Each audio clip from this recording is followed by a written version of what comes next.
ST समाज की बहुत सारी जो ज़रूरतें हैं, उन पर सरकार का ध्यान नहीं है। कैसे सरकार की नींद खुलेगी? कैसे अपने समाज को आप इकट्ठा कर पाओगे? जी राहुल भाई बहुत बहुत शुक्रिया।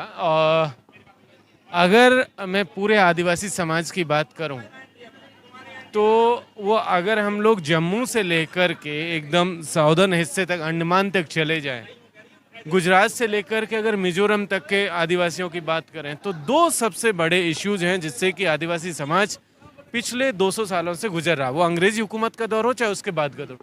पहला सबसे बड़ा जो मसला है वो है उनकी जो ज़मीनें हैं उसको लगातार छीनने की कोशिश हो रही है।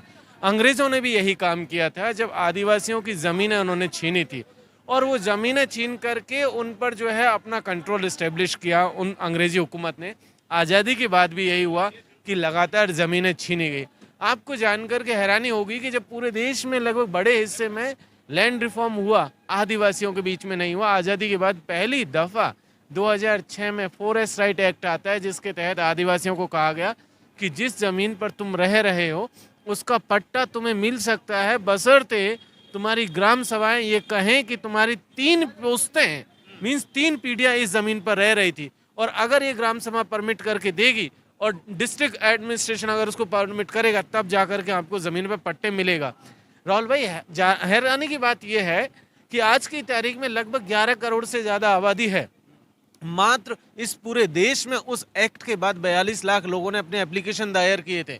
उन 42 लाख में से मात्र 19 लाख लोगों के एप्लीकेशन एक्सेप्ट हुए हैं, बाकी सबके रिजेक्ट है। मीन्स जो ज़मीन पर वो रह रहे हैं, मैं जिस ज़मीन पर मेरा परिवार मेरा घर बसा हुआ है उसका कोई पट्टा नहीं है, मेरी कई पुश्तें उस ज़मीन पर रह रही हैं लेकिन उसका कोई पट्टा नहीं है, कोई कागज़ नहीं है, तो जाहिर सी बात है कि मेरे पास मैं उसका क्लेम नहीं कर पाऊंगा। और यही हो रहा है कि लगातार आदिवासियों की ज़मीन है, जिस ज़मीन पर वो रह रहे हैं वो ज़मीनें भी छीन ली गई। ठीक है, एक सबसे बड़ा पहला इशू। दूसरी जो उनका इशू है उनके साथ में एक और मसला हो रहा है कि रिलीजन का जब मसला आता है तो आज़ादी से पहले उनके लिए 2-3 शब्द इस्तेमाल होते रहे, या तो नेटिव शब्द इस्तेमाल होता था, एबोरिजिनल होता था, या इंडिजीनियस होता था, या ट्राइब शब्द का इस्तेमाल होता था रिलीजन के कॉलम में। आज़ादी के समय संविधान सभा में जब बहस चल रही थी तो बाबा साहब के साथ साथ में जयपाल सिंह मुंडा ये बात कह रहे थे कि मेरे लिए आदिवासी के अलावा कोई दूसरा शब्द मंजूर नहीं है, और रिलीजन में के कॉलम में भी वो वही बात कर रहे थे। लेकिन आज़ादी के बाद हुआ ये कि उसके रिलीजन के कॉलम से आदिवासी को गायब कर दिया गया और उसे जो है एक फिक्स पैरामीटर रखा कि आप हिंदू, ईसाई, मुस्लिम, सिख और बौद्ध ही हो सकते हैं और कुछ नहीं हो सकते हैं। तो आज दूसरी लड़ाई जो आज़ादी के बाद आदिवासी लड़ रहा है अपनी ज़मीन के बाद में, तो वो अपनी आइडेंटिटी को असर्ट करने की लड़ाई है।